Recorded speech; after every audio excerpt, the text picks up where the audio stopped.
Hello, hello, hello, amazing people. This is your girl, April Louise. You haven't seen me on the Facebook or social media I know live in a while. So today I decided to come and do a video because I had something that I had been thinking about ever since this morning from church.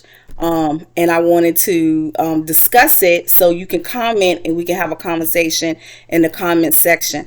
So what I want to discuss is today at church, the pastor talked about drama and overcoming drama, and especially when you have drama within your family. And he used Joseph. Y'all should know the story about Joseph, but if you don't, he used Joseph and how Joseph's brothers were jealous of him and they sold him into slavery. And then he became like the second in command of Egypt. And so his brothers had to come and basically kneel down to him and ask them for forgiveness because of the famine. You can read more about Joseph in the Bible. But the thing about Joseph is this story also, when the minister was talking, when pastor was talking, the story also brought up the jealousy that the brothers had of Joseph because their father Jacob favored Joseph, and he favored Joseph because he loved his mother Rachel more, which brings the story of what I call a love triangle between Jacob, Leah, and Rachel. Every time I hear this story about Jacob, Leah, and Rachel, the storytellers of this story that be preaching about the story, because when I hear this story, of course, it's the ministers telling the story. So the storytellers of this story, they, to me, and this is just me, we can agree, we can disagree, to each his own. This is me just venting. The storytellers always have Leah in a negative way and Rachel in a positive way. So today, as I was listening to this story about Joseph and how Joseph's family drama, because of course, let's just do it back for those who don't know about Joseph and Leah and Jacob and Rachel. The backstory is from the minister saying today how Joseph's grandfather Laban, I don't even know if I'm pronouncing his name wrong, right, but Jacob's dad tricked, not Jacob's dad. I'm getting the story all confused. Okay, listen. The story is Joseph's grandfather Laban. I don't know if I'm pronouncing his name right, but Laban was Rachel and Leah's dad. Jacob fell in love with Rachel. Jacob came to Laban, and Laban said that he could marry Rachel if he worked for him for 7 years. So he worked for him for 7 years. But the day of the wedding, Jacob was tricked into marrying Leah. And Leah's dad said, well, Leah's the oldest, so she should be married first. But you can have Rachel. Rachel can marry you if you work for me for another 7 years. So he worked for him another 7 years and he married Rachel. So now he's married to Leah and he's married to Rachel with our sisters. We're going to get back to that. So that was speaking of drama from Joseph and how Joseph's family history, it was drama. I mean, Jacob and his mom, they stole his twin Esau's birthright from him. So, and then it was just going back to drama. So that's that story. But let's get back, because I've been thinking about this, because every time I hear this story, people are always looking, or they perceiving Leah in a bad way. So I am here to defend Leah. Now, I just told you the story how Leah and Rachel were sisters, how Jacob fell in love with Rachel. He was so in love with Rachel, he wanted to marry Rachel, but he was tricked into marrying Leah, and then eventually, after 7 more years, he married Rachel. So that was not Leah's doing. That was her father's doing. Her father put her in that situation. Her father betrothed her to Jacob, called arranged marriage. In some cultures, there's still arranged marriages. I know somebody today who's in an arranged marriage because of the culture. So Leah was married to Jacob, and now there's Rachel, her sister. And Leah knows that Jacob does not love her. that his love is with Rachel. And Rachel knows that his love is with, that Jacob's love is with him and not with her sister. So, with that being said, competition and comparison is between the two. So, Leah's feeling a certain way. She's hurt. She's in her feelings because she does not have the love from Jacob. God sees this, sees her hurt, and opens her womb. And she has children that will love her and that she loves. And she becomes closer to God. So with that being said, now Leah has children. Leah has 7 children by Jacob. She has 6 sons and a daughter, Dinah. Now, for y'all that don't know, Jacob is the father of Israel. And his 12 sons, remember that number, his 12 sons are the head of the 12 tribes of Israel. Now, Leah has 6 of those sons. Remember, she has 7 children. 1 is a girl. She has 6 of those sons. So now, Rachel may be feeling a certain way because she knows she has Jacob's love. However, she does not have any children by Jacob. But eventually, Rachel has 2 sons, the 2 youngest sons, Joseph and Benjamin. And those are the ones that Jacob favors. And Joseph is the one that the older brothers sell into slavery. And then Joseph becomes the second in command because he interprets the dreams of the king. Okay, so this is my thing with defending Leah. Leah was basically told that she was being betrothed to Jacob. So Leah married Jacob. Leah knows that Jacob does not love her. When he marries Rachel, it's all about Rachel. He knows that she knows this and she's hurt. And God favors her and opens her womb. And she births 7 children. And she becomes closer to God. In her becoming closer to God, she learns that she does not have to be validated by Jacob. A lot of us women feel, and even men, so I don't want people to think I'm man bashing because I'm not. But a lot of men and a lot of women too, a lot of women and a lot of men, they feel like they have to be validated by another human being.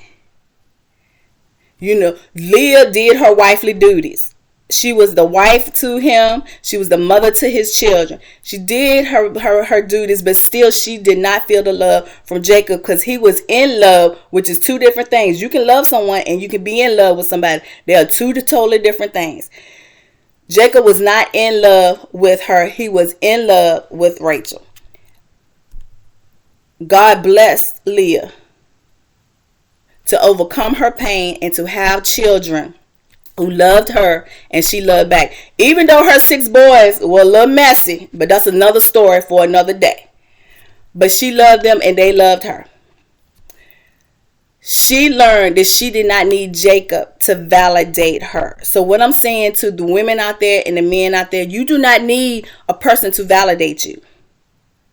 You need God. You do not need a person to tell you how to value yourself, to lower your self-esteem so that you won't know your self-worth. You know your self-worth. You don't need validation by another person. You don't need validation by your significant other. You don't need to go out here. Men, you do not need to go out here, and this is my opinion, and some women might be like, the girl is tripping. But you don't need to be spending all your hard-earned money on a woman who does not appreciate you. Women, you do not need to be, I got to change my hair. I got to lose weight. I got to change me. I got to do this to keep a man. If a man want to go elsewhere, a man's going to go elsewhere. Women, men, if a woman want to go elsewhere, a woman want to go elsewhere. If people can't bring stuff to the table besides their looks and sex and whatever, they don't need to be sitting at their table because you bought the table. So you do not need anyone to validate you.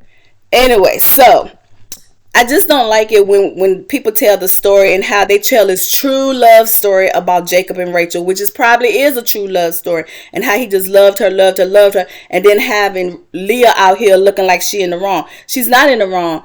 Her father betrothed her to this man. She was a wife and a mother to him. To him. She did her duty. Let's get back to this love. Now, as I stated earlier, there's 12 tribes of Israel. Let's make the math, because the math is mathing. So, Leah has 6 sons, and Rachel has 2. And Rachel's 2 are the youngest. Leah's 6 are the oldest. 6 plus 2 is 8. There's 12 tribes. Let's talk about these other 4 sons. So Jacob is supposed to be so in love with Rachel. Where these other, and he's married to Leah and Rachel. Where these other 4 children come from? Come to find out, the other 4 sons, 2 is by Leah's handmaiden, and 2 is by Rachel's handmaiden. But yet Jacob, who is married to 2 women, because that's the culture back then, but supposed to be so in love with Rachel, has 4 other children. The 12 tribes of Israel. Nothing against the sons. I don't have nothing against nobody, but I don't have nothing against the sons, because you can't determine who your parents are. But what I'm saying is, I'm just kind of, because I've heard this story a lot of times, and I'm just kind of getting a little like perturbed that people paint Leah as the negative person, and she's not. She's not. She worked with and she dealt with what she had to work with and deal with, like a lot of us women out here. Now, as for Rachel, she loved Jacob. Jacob loved her. But evidently, the flesh is weak, because he had 4 other children. To my understanding, correct me if I'm wrong, ministers, he was only married to 2 women. The other 2 were handmaidens of his wives, and he had 4 children with them. You can't even say it was a mistake, because he had 2 by this one and 2 by that one. I can't pronounce their names, but so there comes the 12 tribes of Israel. So what I'm saying, and to you, is to each his own. There's drama, and life is drama. Life is a maze. It's drama. You got to figure out how to maneuver through things. But my point is, Leah is not to be painted in a negative light, because my opinion, I feel like she did her motherly duties. She did her wifely duties. You know, she was hurt. God saw her. He opened up her womb. She had 7 children. She had 7 children that loved her, and she loved them. Like I said, them boys was a little messy, but hey, they got over it. They repented for it. Rachel was in love. Jacob loved Rachel. Rachel, bless her heart, she died in childbirth when she had Benjamin. And but the point is, Rachel was the one that he loved overall, and he loved at first. It was their father who put them in that situation to be competitive and in competition with each other. So I do say this. When we talk about a love story, and Rachel and Jacob's is like one of the greatest love stories in the Bible. But this is what I see as the greatest love story. Although Joseph's lineage is with Rachel, and he became second in command, Leah's lineage through her son Judah is the lineage of the King of all kings, Lord of all lords, the great I am, the bright and morning star, Jesus Christ.